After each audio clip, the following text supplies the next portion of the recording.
Shalom saudaraku, kita akan mendengarkan kebenaran firman Tuhan. Marilah kita berdoa. Terima kasih Bapa di surga, Engkau sendiri yang berfirman, marilah kepadaku yang letih lesu dan berbeban berat, aku akan memberikan kelegaan kepadamu.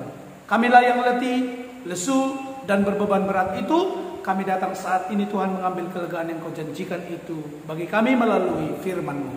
Ini hidup kami, ini hati kami, ini telinga kami sediakan kepadamu. Haleluya. Amin.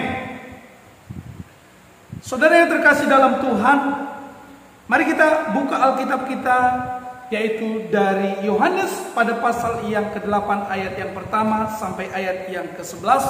Namun tidak semua saya bacakan saudara. Mari kita baca ayat yang kedua. Pagi-pagi benar ia berada lagi di bait Allah, dan seluruh rakyat datang kepadanya. Ia duduk dan mengajar mereka.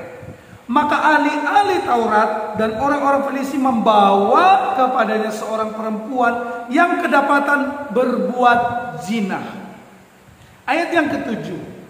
Dan ketika mereka terus-menerus bertanya kepadanya, ia pun bangkit berdiri lalu berkata kepada mereka, barang siapa di antara kamu tidak berdosa, hendaklah ia yang pertama melemparkan batu kepada perempuan itu. Ayat yang ke-11 saudaraku, jawabnya, tidak ada Tuhan. Lalu kata Yesus, aku pun tidak akan menghukum engkau, pergilah dan jangan berbuat dosa lagi mulai dari sekarang. Saudara-saudara yang terkasih dalam Tuhan, ada pelajaran yang sangat penting yang kita petik dari kebenaran firman Tuhan atau pembacaan kisah pada hari ini. Saudara-saudara, saya memberikan tema firman Tuhan bagi kita hari ini, yaitu Kristus sangat mengasihiku. Amin. Saudara-saudara, perempuan ini juga mengalami perjumpaan dengan Tuhan dengan dahsyat luar biasa. Dan ini menjadi yaitu titik balik daripada perempuan ini menjadi perempuan yang berguna, berdampak bagi orang banyak. Saudara-saudara yang terkasih dalam Tuhan, yang pertama, Yesus menerima orang berdosa. Yesus menerima orang berdosa. Saudara harus tahu bahwa perempuan ini diperlakukan sangat tragis. Tragisnya kenapa? Di ayat yang kedua dikatakan saudaraku, waktu Yesus ada di bait Allah dan seluruh rakyat datang kepadanya. Jadi waktu Yesus lagi di bait Allah, ada banyak orang berkerumun. Ada banyak orang mengikuti Yesus. Ibarat kata Pak Jokowi datang saudaraku, ada banyak masyarakat yang mendekati Pak Jokowi supaya dapat bingkisan barangkali, atau supaya dapat sepeda, ya kan?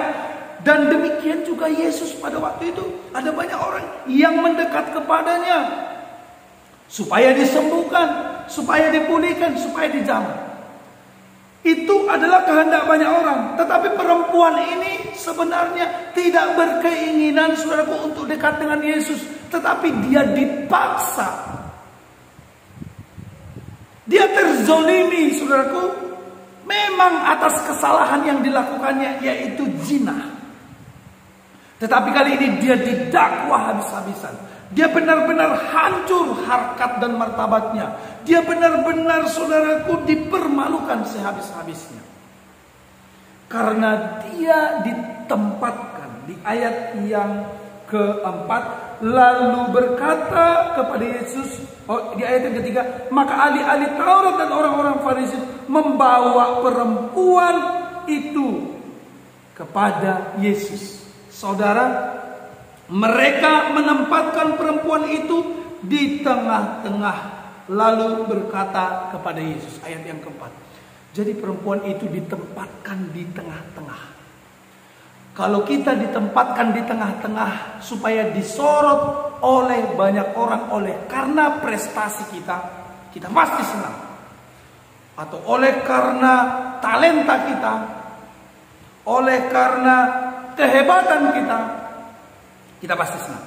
Tapi perempuan ini, saudaraku, dia ditempatkan di tengah-tengah rakyat, di tengah-tengah para pembesar-pembesar, karena di situ ada ahli-ahli Taurat dan orang-orang Farisi, orang-orang kenamaan. Ternyata bukan untuk disanjung, tetapi untuk dipermalukan, bahkan untuk dihukum. Tetapi saudara-saudara,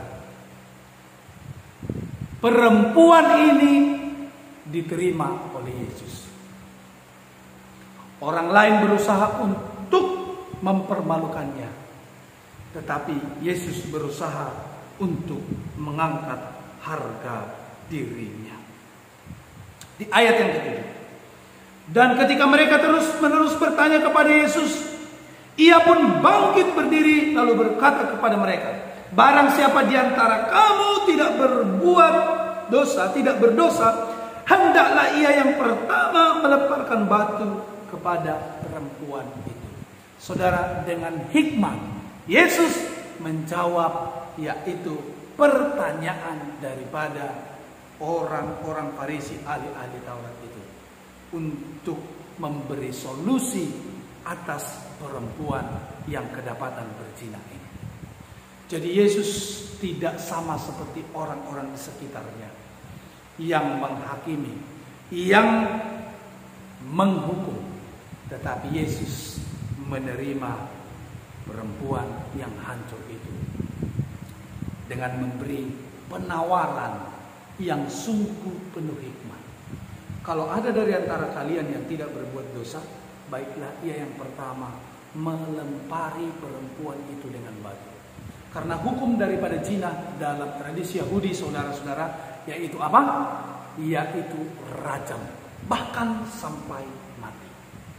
Saudara-saudara, Yesus memberikan yaitu kebebasan kepada orang-orang yang datang bertanya kepadanya, tetapi justru itu menjebak mereka. Saudara, justru dengan demikian Yesus menyelamatkan perempuan ini dari perbuatan keji, dari kebengisan, dari hukum yang tidak adil, dari sikap-sikap arogan para pemuka agama yang ada di sekitarnya. Saudara-saudara, Yesus menerima orang yang berdosa. Saudara, mungkin engkau ada di posisi ini. Mungkin engkau punya kesalahan, lalu kau mulai didakwa, kau mulai dikatain habis-habisan, dijelek-jelekkan, dipojokkan, seperti tiada harga diri. Dan bahkan mungkin engkau diancam untuk dipecat segala macam. Dengar baik, saudaraku, itu adalah pandangan orang-orang di sekitarmu. Tetapi kalau engkau bersama-sama dengan Yesus, Yesus akan memberi jalan keluar yang ajaib bagimu. Amin. Itu yang pertama. Yang kedua, saudara-saudara, di ayat yang ke-11 jelas sekali, mulai dari ayat 10. Lalu Yesus bangkit berdiri dan berkata kepadanya, hai perempuan, di manakah mereka? Tidak adakah seorang yang menghukum engkau?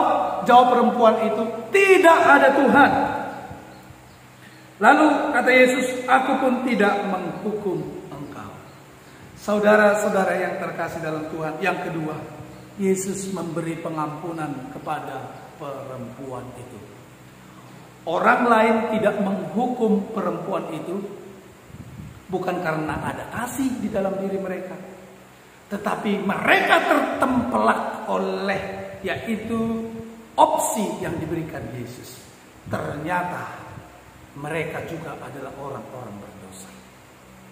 Jadi mereka tidak menghukum, tidak melempari perempuan itu dengan batu, bukan karena mereka mengasihi perempuan itu, tetapi karena mereka ternyata sama bejatnya dengan perempuan itu.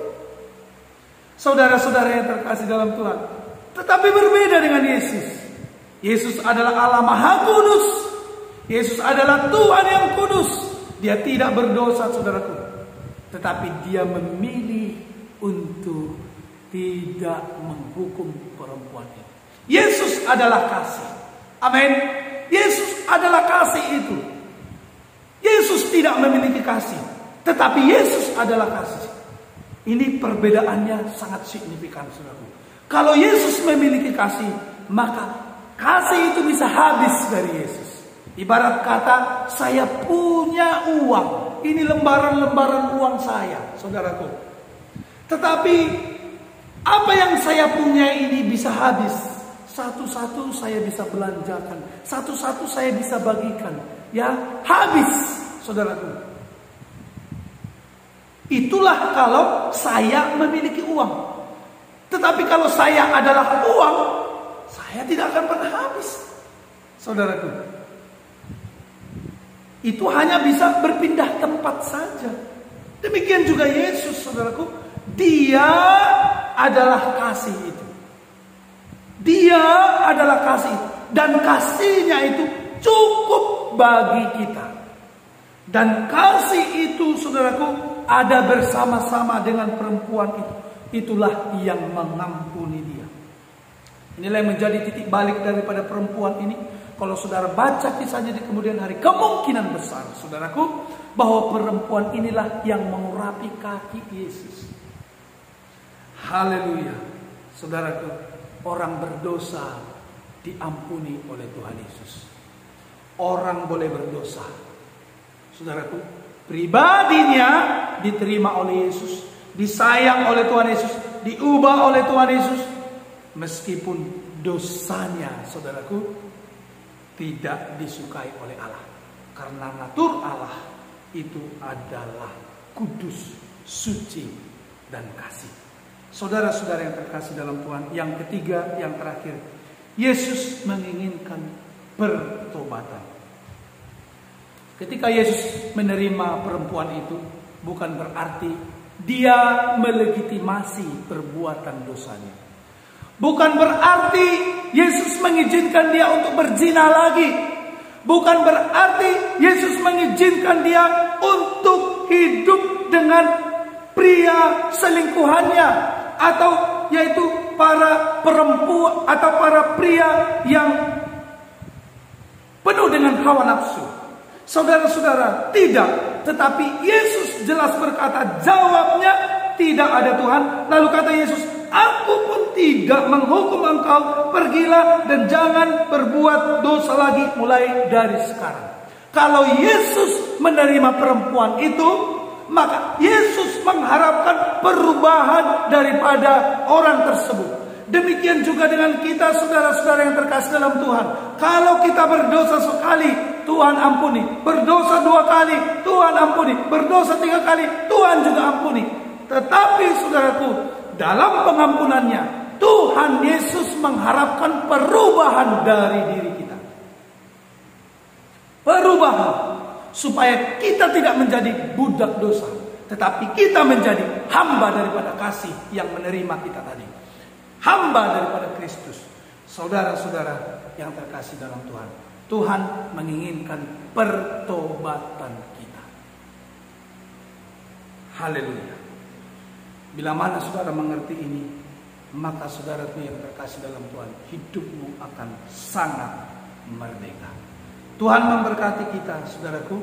Kita adalah orang-orang yang hancur, yang dikasihi, yang diinginkan oleh Tuhan perubahan atau pertobatan.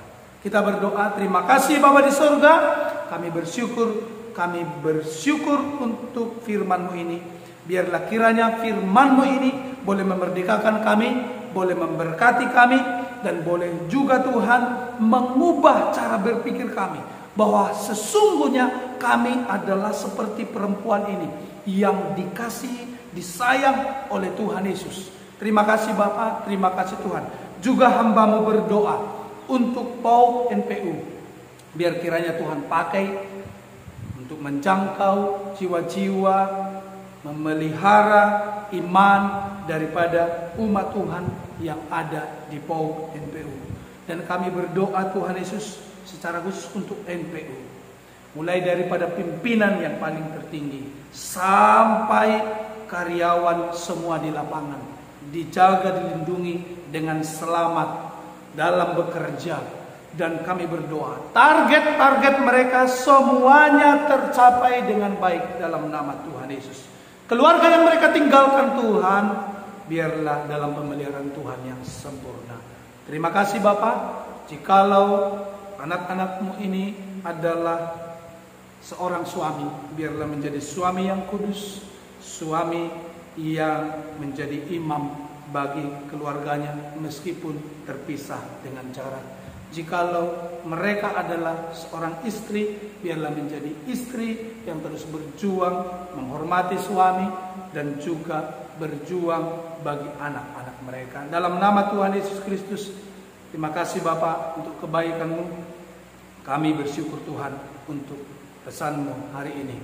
Dalam nama-Mu yang kudus kami berdoa. Haleluya, haleluya. Amin.